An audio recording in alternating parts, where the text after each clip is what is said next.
मैं डॉक्टर जितेंद्र पाकड़ दर्शन शास्त्र विभाग राजकीय महाविद्यालय करौली। प्रिय छात्रों, आज हम जैन दर्शन की जो बंधन और मोक्ष वाला जो टॉपिक है उसकी चर्चा करेंगे। इससे पूर्व हमने जैन दर्शन के द्रव्य सिद्धांत और छायावाद, जिसे हम सप्तभंगी न्याय सिद्धांत कहते हैं, उसकी चर्चा हम पिछले वीडियोज में कर चुके हैं। अब जैन दर्शन का जो लास्ट जो टॉपिक है बंधन और मोक्ष, इसकी हम चर्चा आज इस ऑनलाइन क्लास के अंतर्गत करते हैं। जैन दर्शन में जीव की बंधन और मोक्ष के संबंध में विवेचना की गई है। जैनों के अनुसार जीव स्वभावतः अनंत चतुष्ट से युक्त है, परंतु अज्ञान से अभिभूत होने के कारण वह वासनाओं से ग्रसित हो जाता है। ऐसी वासनाओं एवं कुप्रवृत्तियों को जैन दर्शन में कषाय कहा जाता है। यद्यपि जैन दर्शन के अनुसार जीव जो है स्वभावतः अनंत जो चतुष्ट है उनसे युक्त होता है, यानी ये पूर्णतः स्वतंत्र होता है। लेकिन चूँकि इस जगत के कुछ वासनाओं से ग्रसित हो जाता है, ऐसी वासनाओं और कुप्रवृत्तियों को जैन दर्शन में कषाय कहते हैं। यानी जैन दर्शन का जो जीव है कषाय से युक्त हो जाता है। ये वासनाएं मुख्यतः 4 प्रकार की होती है: लोभ, क्रोध, मान और माया। ये 4 कषाय है। इन वासनाओं के वशीभूत होकर जीव कर्म पुद्गलों को अपनी ओर आकृष्ट करता है। जो कर्म पुद्गल है उन कर्म पुद्गलों को जीव अपनी ओर आकृष्ट करता है। जीव का कर्म पुद्गलों से युक्त होना ही बंधन है, जबकि कर्म पुद्गलों से जीव का सर्वथा पृथक हो जाना ही जीव का मोक्ष है। अगर हम एक परिभाषा के अनुसार अगर बंधन और मोक्ष की बात करते हैं तो ये कहते हैं कि जीव का कर्म पदगुणों से युक्त होना ही बंधन है और जीव का कर्म पदगुणों से सर्वथा छुटकारा प्राप्त होना ही मोक्ष कहलाता है। तो ये यहाँ कर्म पदगुणों से युक्त हो जाता है तो बंधनग्रस्त होता है, और जब कर्म पदगुणों से पृथक हो जाता है तो ये मोक्ष की प्राप्ति कर लेता है।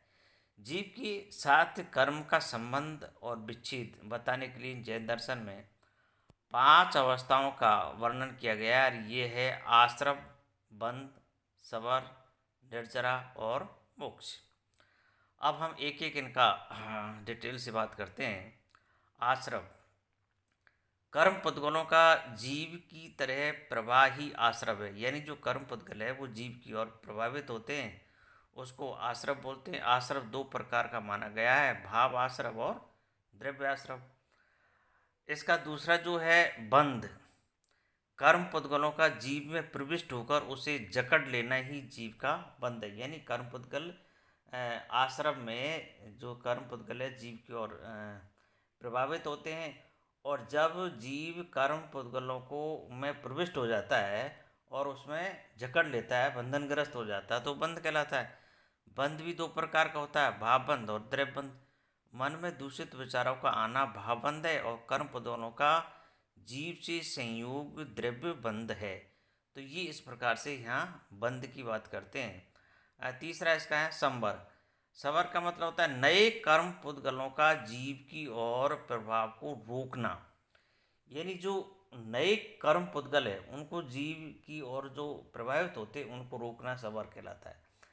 यह क्रिया आश्रम की क्रिया के विपरीत होता है। चूँकि आश्रम में कर्म पुद्गल जीव की ओर आकर्षित होते हैं, जबकि सवर में कर्म पुद्गलों को रोकना होता है। इसके द्वारा कर्म प्रवाह के मार्ग को बंद कर दिया जाता है। संवर भी 2 प्रकार का होता है: भाव संवर और द्रव्य संवर। तो ये संवर का मतलब होता है निर्जरा। जो पुराने कर्म पुद्गल जीव में प्रवेश कर चुके हैं, यानी जो पुराने जो कर्म पुद्गल है जो जीव में प्रवेश कर चुके हैं और जिनके कारण जीव बंधनग्रस्त हो गया, उनका क्षय होना निर्जरा है, यानी उनका नष्ट होना निर्जरा है। नए और पुराने कर्मों को पूर्ण रूपेण नष्ट कर जीव कर्म पुद्गलों से छुटकारा पा लेता है। यही मुक्ति की स्थिति है। इस स्थिति में जीव अपने सहज सर्वज्ञ रूप में प्रकाशित होने लगता है। तो ये निर्जरा का है कि जो पुराने कर्म पुद्गल है जीव में प्रवेश कर चुके हैं उनका क्षय होना निर्जरा कहलाता है। नए कर्म पुद्गलों को पूर्ण नष्ट करना कर जीव कर्म पुद्गलों से छुटकारा पा लेता है। तो ये निर्जरा की अवस्था होती है। तो ये इस प्रकार से यहाँ पर ये इसके जो जीव के बंधन और मोक्ष की जो बात की गई है, इस जीव के बंधन और मोक्ष में हमने 4 कषायों की बात की है। कषाय से युक्त जीव बंधनग्रस्त हो जाता है और किस प्रकार से जैन दर्शन की जो जीव की जो 5 जो अवस्थाएं हैं, उन अवस्थाओं के बारे में हमने बात की है कि आश्रम क्या होता है, बंध क्या होता है, संवर क्या होता है, निर्जरा और मोक्ष। तो अब हम मोक्ष प्राप्ति के मार्ग की बात करते हैं। जैन दर्शन में तीरत्न अर्थात सम्यक दर्शन, सम्यक ज्ञान और सम्यक चरित्र, ये तीरत्न कहलाते हैं। तीरत्न में कौन कौन है? एक तो जैन सम्यक दर्शन है, सम्यक ज्ञान और सम्यक चरित्र, ये 3 मोक्ष प्राप्ति के मार्ग माने जाते हैं। तो जैन दर्शन में जो मोक्ष प्राप्ति का जो मार्ग है वो तीरत्न कहलाते हैं। जैन दर्शन के ये तीरत्न साथ साथ रहते हैं और यह तीनों सम्मिलित रूप से मोक्ष प्राप्ति का मार्ग प्रशस्त करते हैं। उमा स्वामी ने स्पष्ट कहा है कि सम्यक दर्शन ज्ञान चरित्राणि मोक्ष मार्ग।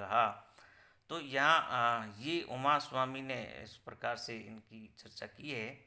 तो तीरत्न की जो बात की गई है वो है सम्यक दर्शन, सम्यक ज्ञान और सम्यक चरित्र, ये मोक्ष मार्ग बताए गए हैं।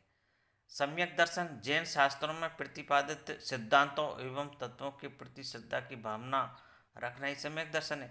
तो सम्यक दर्शन का तात्पर्य है कि जैन दर्शन के जितनी भी सिद्धांत है, जितनी भी तत्व है, उनके प्रति श्रद्धा रखना। सम्यक ज्ञान जैन दर्शन के सिद्धांत और तत्वों का यथार्थ ज्ञान ही सम्यक ज्ञान है। अर्थात जैन दर्शन के जितनी भी सिद्धांत है और तत्व है, उनका यथार्थ ज्ञान करना ही सम्यक ज्ञान कहलाता है।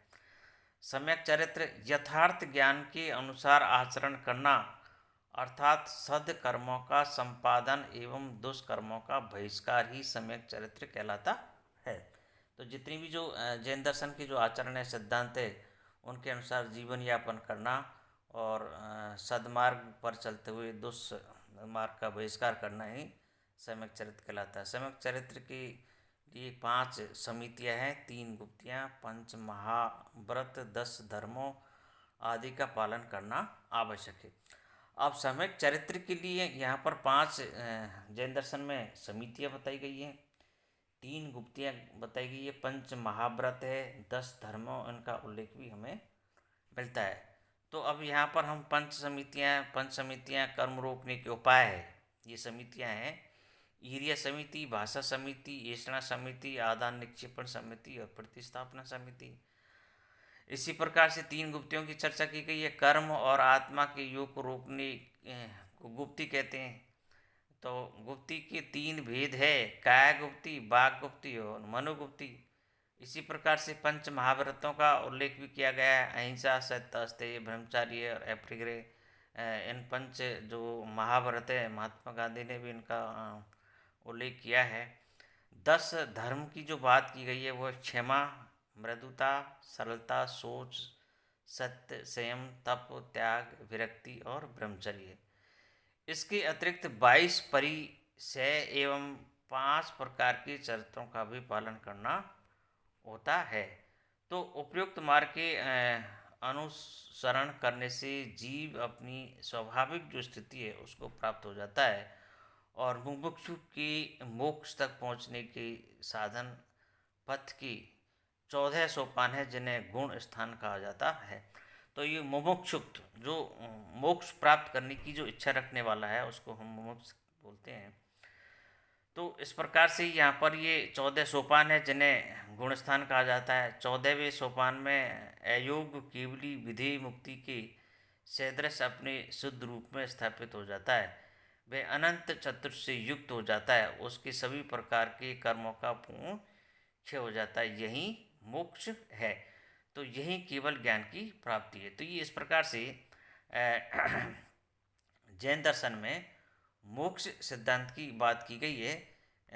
ये इस प्रकार से हमने आप लोगों को आज ये जैन दर्शन के जो बंधन और जो मोक्ष की जो बात हुई है कि जीव जो है किस प्रकार से स्वाभाविक रूप से तो ये अनंत चतुष्ट से युक्त होता है। अब ये जो अनंत जो चतुष्ट होते हैं, इसमें किसी प्रकार के जो जीव जो है पूर्ण रूप से स्वतंत्र होता है, बंधनग्रस्त नहीं होता। लेकिन जैसे ही वासनाओं से युक्त हो जाता है, इन वासनाओं को ये कषाय कहते हैं, जो कुप्रवृत्तियाँ होती हैं उन कषाय से युक्त होकर के और जीव बंधनग्रस्त हो जाता है। तो इस प्रकार से हमने यहाँ पर इन जैन दर्शन के बंधन और मोक्ष की विवेचना आज इस वीडियो के माध्यम से आपको बताने का प्रयास किया। और इसी के साथ में जैन दर्शन के जो जो टॉपिक है आपके सिलेबस के अनुसार निर्धारित कर रखे हैं वो समाप्त होते हैं। धन्यवाद।